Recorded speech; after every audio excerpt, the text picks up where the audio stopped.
And good morning, everyone. I'd like to welcome you to another live Xanadu Gallery Art Business Academy online critique group session. Today is Wednesday, August 12th, 2020. It's good to be back here with you for another critique session. Just quickly, by way of announcement, next week's session, next week is a third Wednesday, and our third week of the month, we always do an Ask Me Anything session. So any questions that you have or curiosities about the art business, about the current state of the art market, that's your opportunity to ask those questions. I'll be sending out an email on Monday with a link, but if you have some questions that have been bubbling up and want to send them in ahead of time, you're certainly welcome to do that. With that, we're going to jump right into our session today, and I'd like to welcome our featured artist, Maria Paroy. Maria, it is great to have you here with us. Welcome.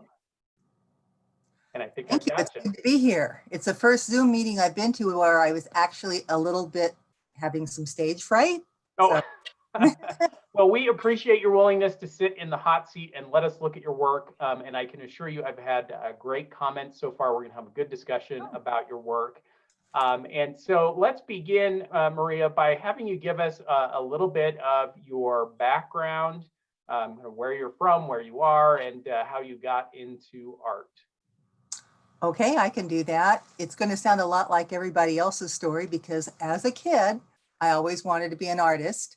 My idea of being an artist was a little bit unrealistic at that time, but I was 7, so what can you say?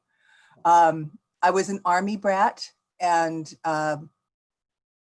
came back to the US, and to get reacculturated to the US, I went to high school in Arizona at Arcadia. And at Arcadia, I won a number of awards. I had a wonderful art teacher then, and I was still thinking about the art track, but having grown up dirt poor, I was also kind of a chicken. So it's a story of cowardice and late blooming art. Or maybe we'll say pragmatism. Maybe. I was putting myself through college at minimum wage, and it became pretty clear to me that a business major would be more appropriate. So I went on to do that, went to the Fortune 500, became an entrepreneur, built and sold a couple businesses, picked up an MBA along the way, but never managed to get that MFA. I did, however, read everything I could get my hands on about art history. And I had friends who kept saying, well, when are you going to start again? And I was always saying, well, someday. Someday came about for me when I had a pretty much life-threatening auto accident. Again, Arizona plays into the story because it was in Prescott. And it woke me up to the fact that we may not get a someday. And so I started taking art more seriously and working at it more.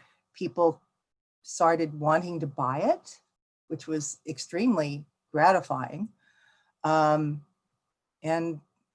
took it from there. And where are your home and studio located? In Monterey, California. Excellent. And so you are in country that provides much inspiration in terms of natural beauty and a lot of art in the area. It is very beautiful. We've got wonderful local artists. In fact, I've been extremely lucky to be able to study with some of them. I, though, prefer other environments in what I portray in my art. So you don't see a lot of seascapes. You don't see the Bixby Bridge or Big Sur or the beaches. My head is still back in the Southwest, I think, even if my body's in Monterey. Well, that is a good segue to jump in and start looking at the art. So let me pull us up here. And as we look at these pieces, just give us a little bit of a sense of where your inspiration is coming from, and kind of the inspiration behind each of these works. Okay, I can do that. And I want to just say for a second here that consistency is a challenge for me.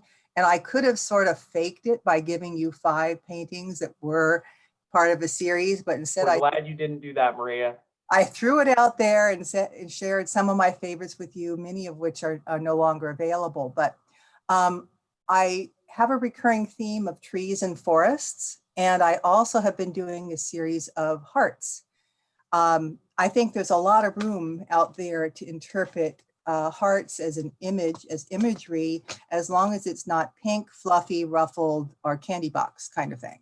So I've done a series of hearts. One is called Love in Hard Times, and this one was Heart of the Forest. Had been working on a series of paintings that were abstracted landscapes with trees. And then I said, well, what if there was a heart floating in the middle of the forest? And I played around with the idea, and I played with the different textures. So we have some touches of realism. We have some sort of magical thinking going on. And this painting lives in Slovenia now. Wow. So it's gone a long way.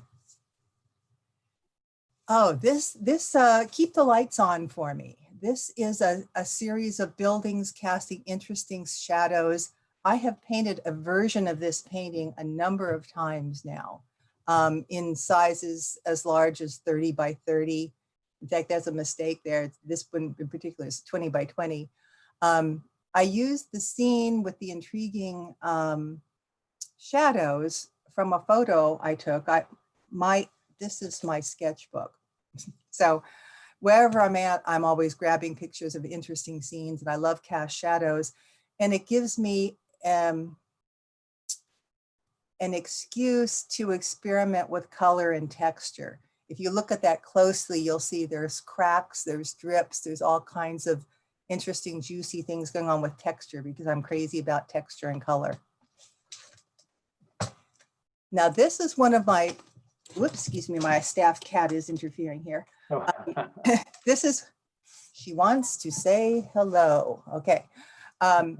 I don't usually do pure abstract. I do abstracted images that start with something. But I also am kind of taken with a couple different forms of composition, one of which is a cruciform. And I have done a whole series of paintings that are just based on a cruciform composition. I usually start thinking about color, and then the thing builds on its own, depending on what music I'm playing very loudly in the studio at the time, might determine the direction the painting goes. This one had to go face to the wall a couple times because I thought it was done, but I really wasn't quite satisfied until the very last iteration. I invited an artist friend of mine who I respect to give me some input, and she was very kind and to do this, and very pointed about some areas that, you know, were out of balance. And so I tweaked it and worked on it. So it's basically about color, texture, and composition. Sometimes you just have to paint what's in front of you. And it was the time of year I was working in the garden. I have a collection of pitchers and pots and things, and I hadn't done a still life in a long time. So I used that as an excuse. Again, what you can see going on in the picture is shapes and interesting shadows. And then I used the foliage and the flowers and the setting to create some more texture. This particular piece also incorporates mixed media. I paint whole sheets of 300-pound watercolor paper, and this gives the watercolorist nightmares, because what I do then is I peel off the top layer of the paper and embed it in various places in paintings. So when I'm having a fallow period where I'm not sure what I'm going to paint next, I paint sheets of watercolor paper to create basically little pieces that I mosaic into other paintings. And that's what was going on with this one. These were all cuttings from the garden. And this is a very, I don't do still lifes often. So it's very untypical of what I do, but I liked it, so I thought I'd share it.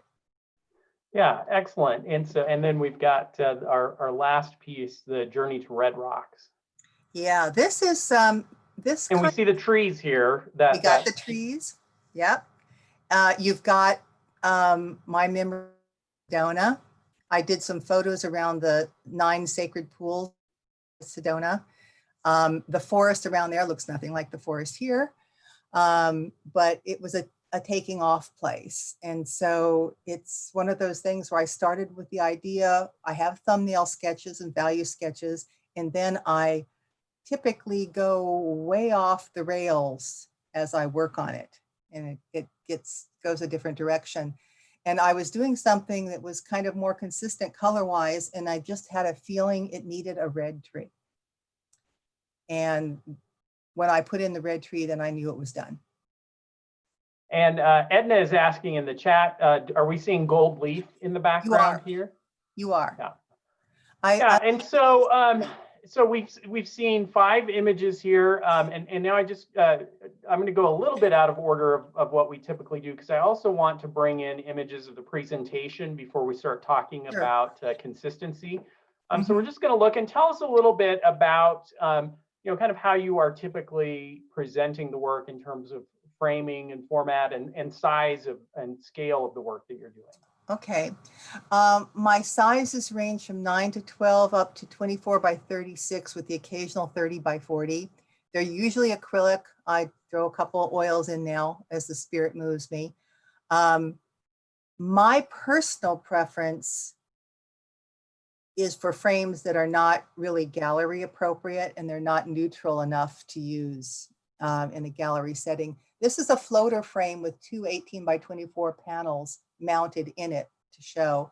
I always thought that would be fun to hang the 2 separate pieces in a corner though, meeting in the middle. So this was done this way for ease of display. I had a solo show at the Dali Expo in Monterey last year, and it was 4 20-foot long walls. So I had a lot of space to fill. I use these floater frames a lot because they're neutral. The black gives it a little bit of a pop, and the unfinished wood is also kind of a neutral thing. For the paintings that I also showed that were gallery wrap without frames, what I did for consistency for that show is I painted the outside edges of all those paintings in titanium buff. So basically the outside edge was the same color as the outside edge of the floater frames. Now I put this one in for fun. This is in the collection of the artist. You can see I kind of like those sexy frames now and then. And I like to put a traditional frame on an abstract because I just think that the contrast is sort of fun. But this would not be gallery appropriate. This is above my desk right here in the office. Okay, so now we're going to have that conversation about consistency and looking across these 5 pieces. And I would love to get feedback from all of you in the session. In fact, let's hop over. I've got some comments that came in ahead of time. But if you'd like to get in and just comment, what are you seeing in terms of consistency across the 5 pieces and the 3 presentation images that we're seeing? And if you want to, if you're in the video and you want to raise a hand, or if you scroll over your video screen, you'll see a little hand icon, and that will let me bring you in. And I'd love to get some comments on consistency. So let me go to Sandy Shapiro first. Hold on, Sandy, it's going to bring you over. There we go. And Sandy, do I have audio from you? And if not, we'll let you keep trying there. Let me see if I can get Rachel in. Rachel McCampbell. Oops. Morning, Rachel. Hi, hold on a second. Sorry. I don't know if you can see me or not. We can hear you, which hearing is just good. We'll take you as we hear you. That's fine. I don't know why. Anyway, okay. I just wanted to say I love your work, Maria, and I went on your site and looked around, and really, really nice stuff. I love all the texture and everything that's going on there, your color choices, everything. But I just wanted to say, as far as consistency goes, like I wanted to see on the website things grouped, like the heart and the forest series grouped together, and maybe the abstracted pieces. I saw some that might not have been grouped together, and I just thought it could be more cohesive as a series in that way. Because they are very different, the abstract Yeah. cruciforms and the, yeah. Yeah, The so only place they're mixed is in originals that are available.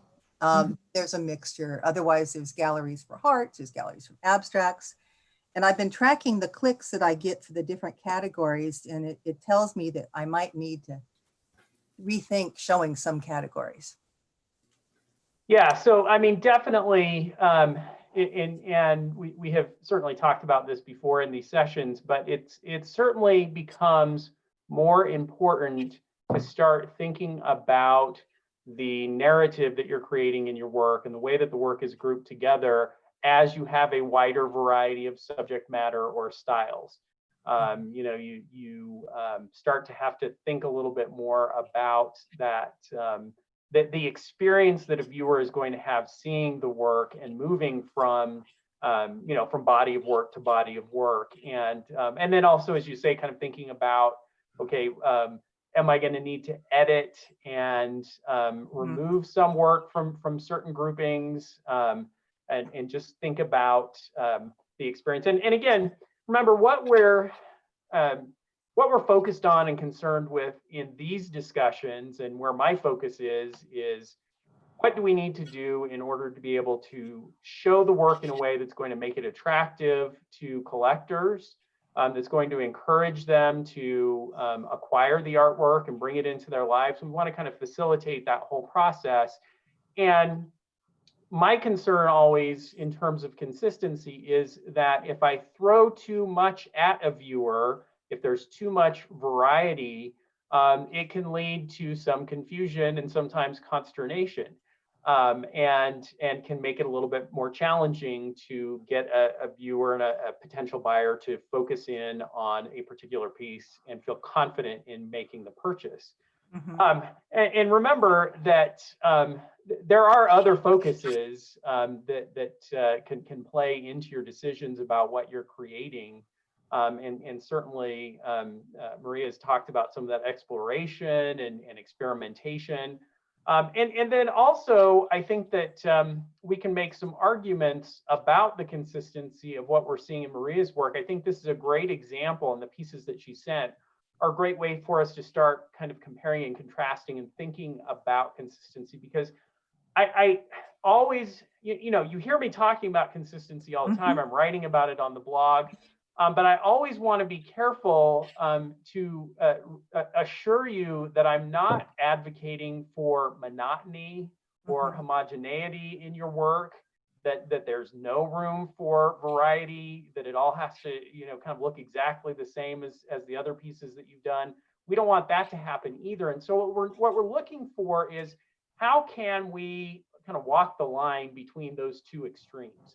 How can we create work that is interesting, that keeps you excited, that it has energy in it, while at the same time kind of then taking that work and putting it together in a way that's going to make sense in a show or at a gallery, and on your website as viewers are looking at it. And so let's go back over and look at the work, and just to have a little bit of a conversation about that. Let me get us back to the beginning here. And again, I'll remind you that when I'm looking at consistency, I'm looking at 6 key areas: subject matter, style, the palette of the work, the thematic elements, the presentation, and I think I left one out there. But you don't have to be consistent across all of those. You just need to find some way to be strongly consistent in 3 or 4 of those areas.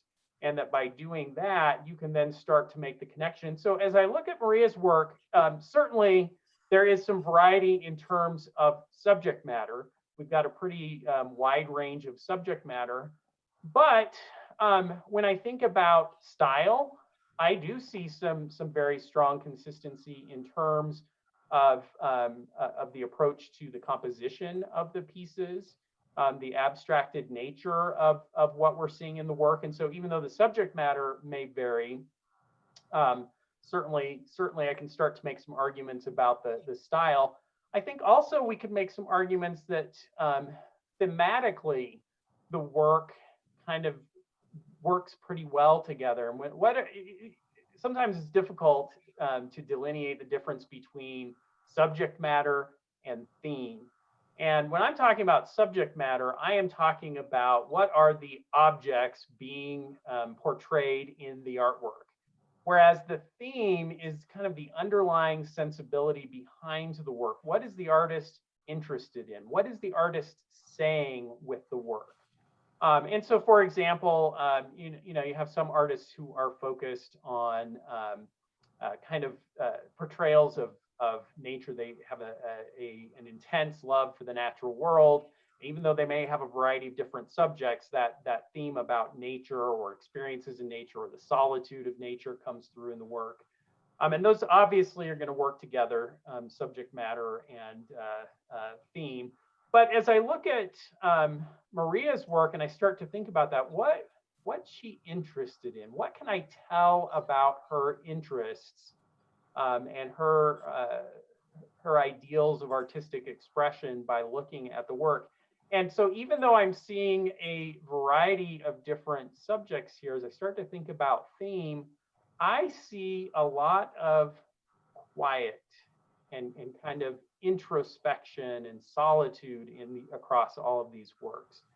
It's almost as if the scenes are kind of self-contained and kind of carry their own voice. And so even though we're seeing a variety of subjects, I think I can start to make an argument that I see a thematic consistency across these pieces in interesting ways. Now, obviously, we do have some consistency between the piece we're seeing right now and the heart in the trees. If I start to see trees, then I start to be able to say, okay, there's a body of work with trees, or there's a body of work with hearts, and that becomes even more consistent. It looks like I've got a couple of additional hands up. Let me get you in, and I'd love to take comments or additional questions on consistency here. Where are we? There we go. Well, actually, I've got the same hands that I had before, so disregard that. Anyone want to hop in, though, with any additional comments on consistency or questions, maybe about your work in consistency or what you're seeing in Maria's work with consistency or concerns that you have? And if not, then we'll jump to I've got Claudia. Let me see if I can get Claudia and then Elaine in. Good morning, Claudia. Hi, good morning. Thanks for doing these. These are fantastic. I really appreciate it. Well, we have a lot of fun doing it. I had it's totally awesome, and it's very inspirational also. Oh, Claudia, I'm afraid we might have a slow internet connection to you. You're kind of dropping out. I just wanted to give.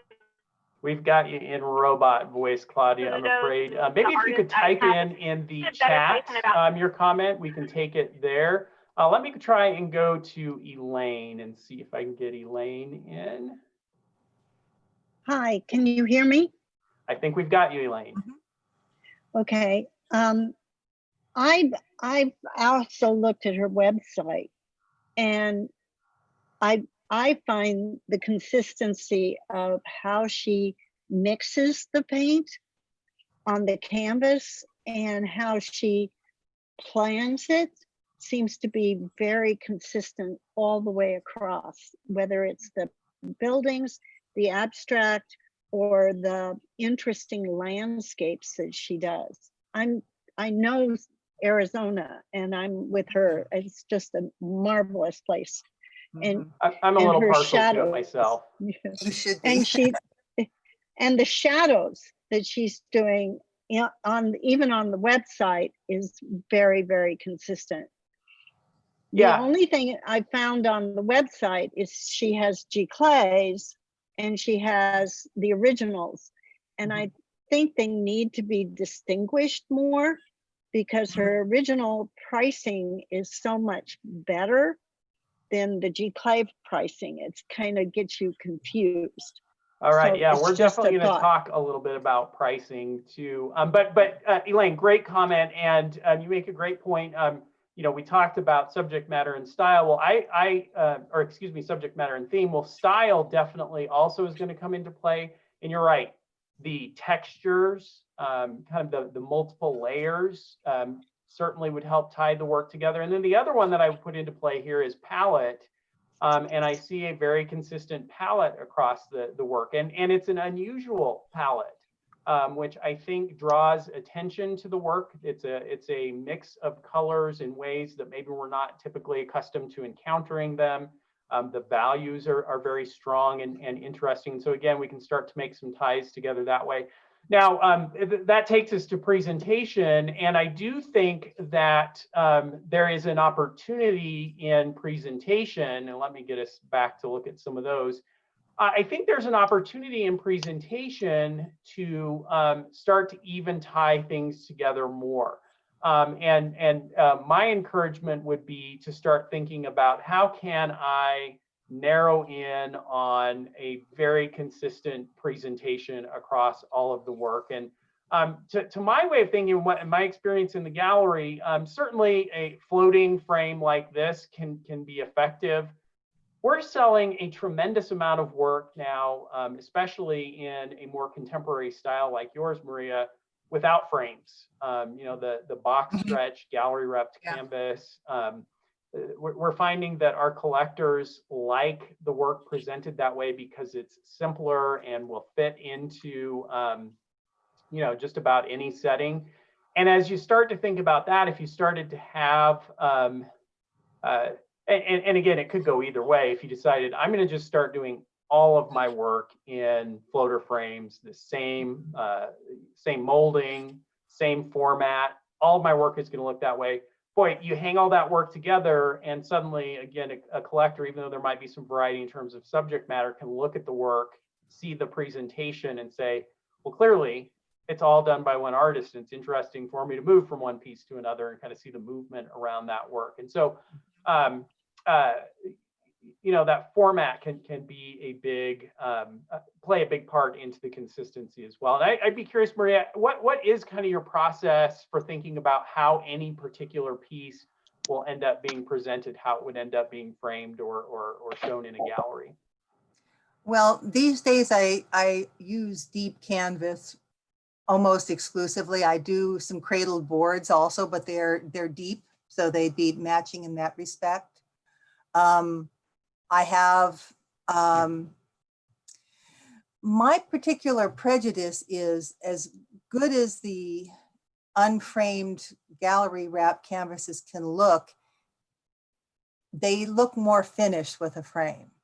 And I kind of bring everybody back to looking at the Mona Lisa. Wouldn't she look a little better with some eyebrows?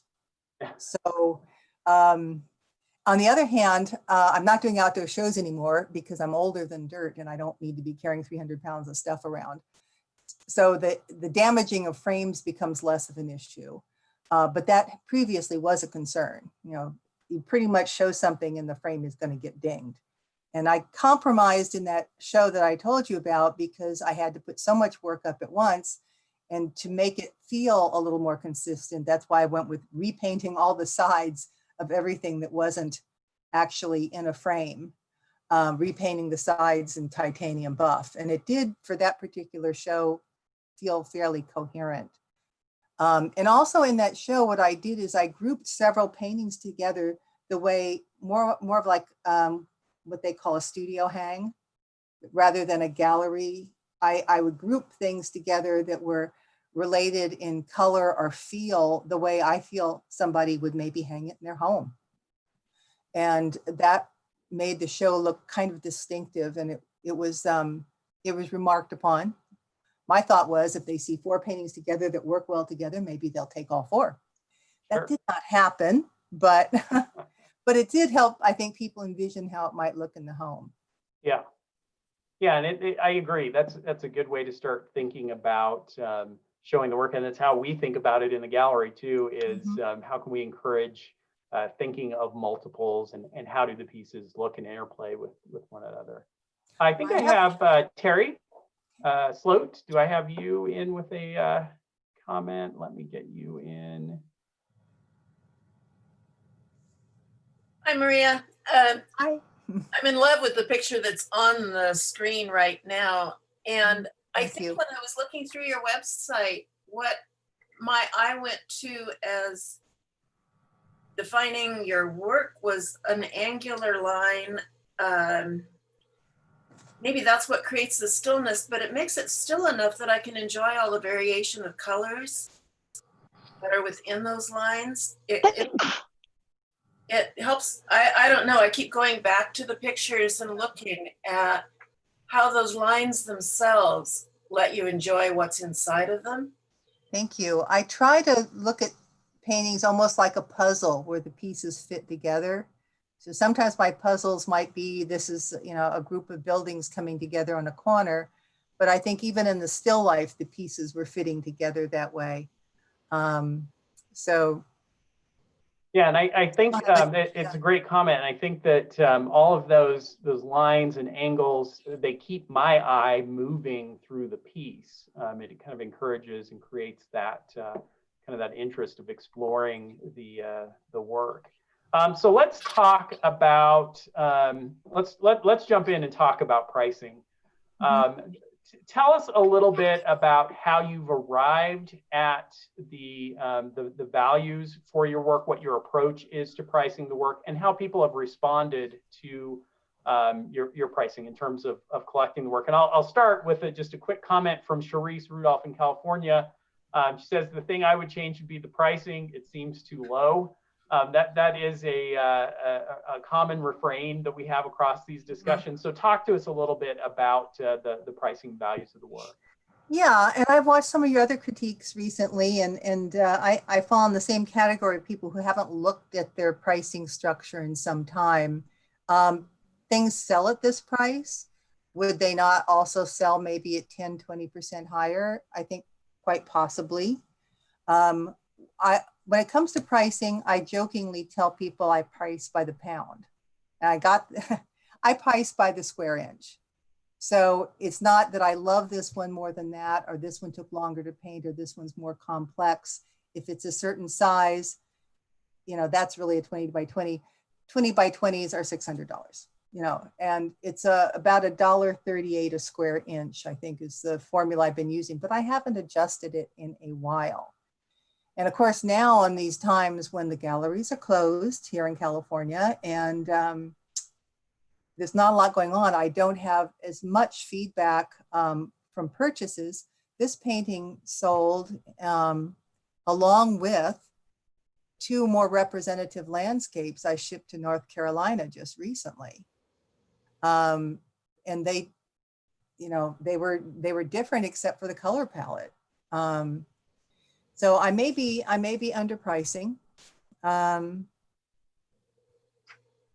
It's something to think about. It's all plays look like such the price comparison. Some of the reproduction on certain media is quite expensive, and if I don't pump up the cost of the original, it's like, oh well, it looked like the same deal. I mean, and in some ways that could be an encouragement for people to purchase the originals if there's not a huge disparity between the Giclées and the originals. But certainly, just a quick survey of the work and the pricing in that dollar, anywhere between $1.30 and $1.50, certainly feels like there could be some room for an increase in the value. And I think there are a couple ways we could think about that. And you've already mentioned the one, and that is to be thinking about, okay, what impact would raising the prices have on my sales? But the other way to think about it would be to turn that around and say, what is my current pace of sales? And just kind of start thinking in terms of supply and demand. Am I keeping up with the demand for my work? Am I producing at a rate that is, creating a kind of an ongoing excess of work? Or is the demand strong enough that everything I'm creating and get out there, I can pretty much count on it selling, and I've got to kind of keep up a good tempo to stay on top of keeping my galleries or my shows supplied. And if that's the case, that's a pretty clear indication that there's room for those values to go up. So talk about that, Maria. How do you feel in terms of your supply versus demand?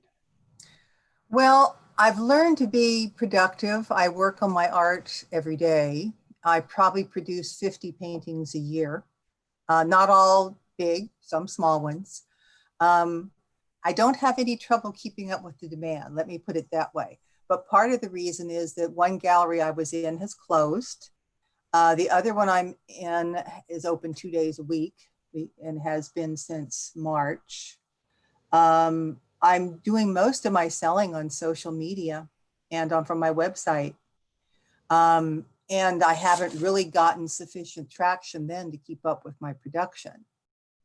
But I'm not sure, you know, I mean, I could say I could lower my prices. Would I sell more? I don't think so. Right. Think of that, don't think so. And I don't want to devalue them. I'd say already now I'm a good value.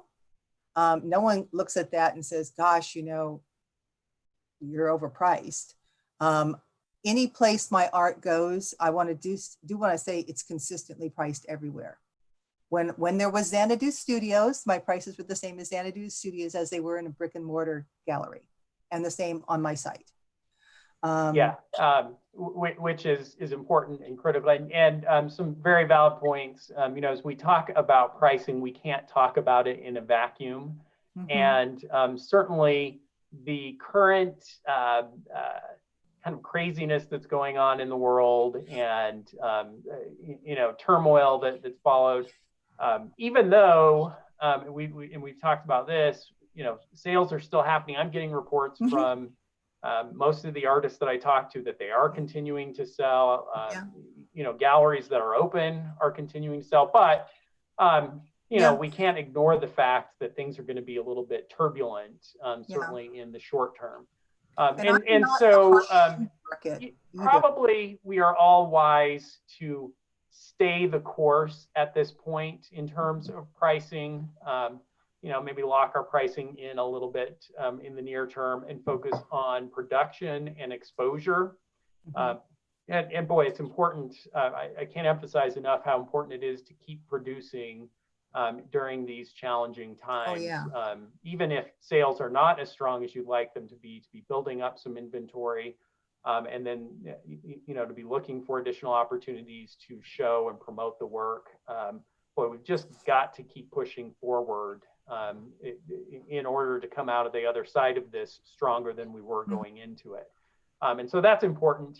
And big price changes might not be high on our priority list for the next 4, 6, 8 months as we kind of see how this all plays out. However, when you're at price points, and I always hate to throw out generalities because it can vary depending on where you are and how you're showing your work. So I wouldn't want to just automatically take something that I'm saying and apply it to your work. But having given you that caveat, I would say that certainly at $1.50 and under, at that price point, I think that you definitely have some real room to move your prices up and not have a huge impact on demand for the work. And in fact, you may even find that as you raise the prices and consequently the perceived value of the work, that you might actually see an increase in sales. And I see this a lot with artists who are pushing forward. And you know, it also then opens doors to get your work into galleries up market, so to speak, and to start kind of pushing the value for the galleries and yourself up as you can increase sales. Maria, jump right in. I did have a gallery in Carmel tell me once that she really liked my work, but it needed another 0 in the prices. I just didn't think that was realistic. And ultimately that gallery is now closed, so perhaps it wasn't. Yes. So, you know, and that may be extreme. A 0 is a significant jump. But again, as we think about, as you start kind of thinking about the realities of the numbers, for a gallery, we've got to think about how much revenue, you know, and I hate to get into nitty gritty and just start thinking of it mathematically, but as a gallery owner, I've got to think of it that way. How much course. revenue can this wall produce? Yes. Or how much revenue can this pedestal produce?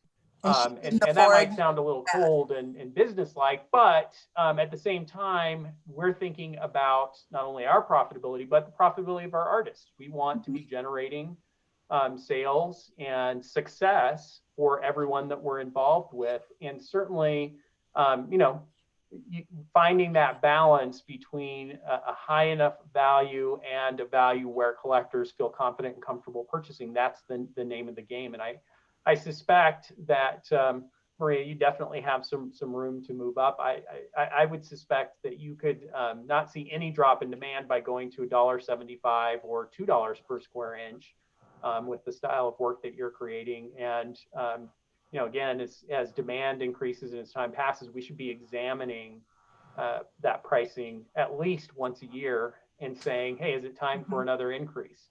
And our default should be to say yes. We should be, you know, if there's any argument, it's talking ourselves out of that increase, but, you know, at least 10 to 15% per year during a typical economy and environment, which I admit we're not in right now, but we should be kind of at a default position for that. And we've quickly run out of time, but I do want to just get to a couple of your comments that were sent in ahead of time. This one, I had to pull this one up, and I've left it nameless, but she says, not wanting to be critical, but her photo looks great, except for her hands. The first thing I noticed, she looks like she's flipping the bird. And I had to go back. This is the photo that I shared to promote the session. And I had to look at it and say, what? Because I didn't see it or catch it. But it is interesting, the things that will pop up and things where always a good idea to get a second opinion. And I do see it now. And once you see it, you can't unsee it. I know.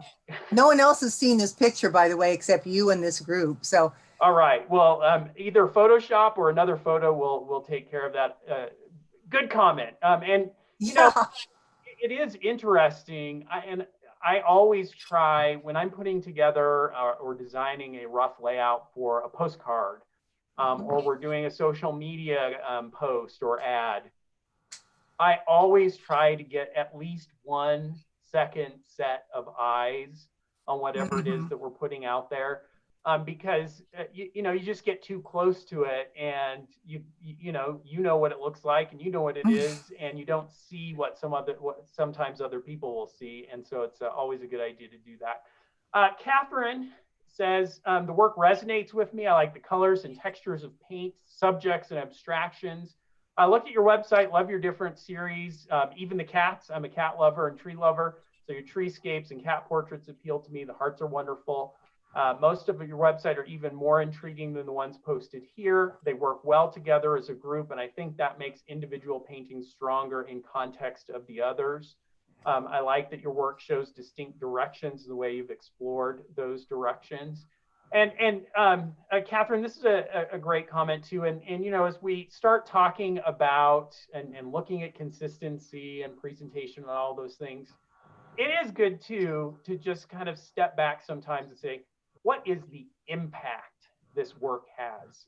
You know, how is it striking people? And kind of look at it from a raw emotional level. And I agree with Catherine that the work is very intriguing and interesting and compelling. And so we wouldn't want you to tie your brain in knots starting to think about consistency when obviously you're already doing so much right.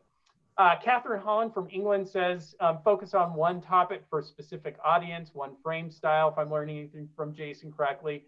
Yeah, certainly if I were putting together a portfolio, I would be thinking about that narrative and how to group the different bodies of work together. And if I were putting together a portfolio to show to a gallery, I would probably do that editing we talked about earlier and say, probably not going to include my still life image or my purely abstract piece in this portfolio. Even though I'm enjoying doing those, I'm going to keep those on the side until there is a body of work built around them, and then I'll start thinking about bringing it in. Catherine goes on to say, lovely colors, interplay of shape and form. And the last line there, folks are buying, you're doing well. Agreed. I mean, ultimately, you know, that is the what we're aiming for here, is to think about how can we encourage those purchases. not only for your success and for the sales, but because we know then that the folks who are making those purchases are having the opportunity to enjoy the artwork, that it's enriching their lives, and ultimately, that's a win all the way around. Maria, we are out of time. I want to thank you for coming in and agreeing to sit in the hot seat and let us look at your work. We'll look forward to following you and seeing what's going on online. Maria, do you do a lot on, you mentioned social media. Where would be the best place for us to follow you? If you want to see work in progress, Maria Peroy Art on Facebook. If you want to see a couple posts a week that kind of get a feel from my worldview, it's Instagram, same name. And my website, which I think probably shows too much of my art right now, and some of it needs to be moved over to Art Sala again, then the website is the most comprehensive catalog. Awesome. And one thing I wanted to share just before, because it might be useful to some of the others, sometimes my titles are selling my paintings. So I think a good title is intriguing for people. Yeah, we have talked about that in this session before, and I'm glad to hear you echo that. Boy, because I agree, and I see it all the time myself, titles being such an important part. In fact, I had several pieces arrive in the gallery in Pine Top, some replacement pieces this week. And there were some conversations that occurred with the artist. Hey, this is a great piece.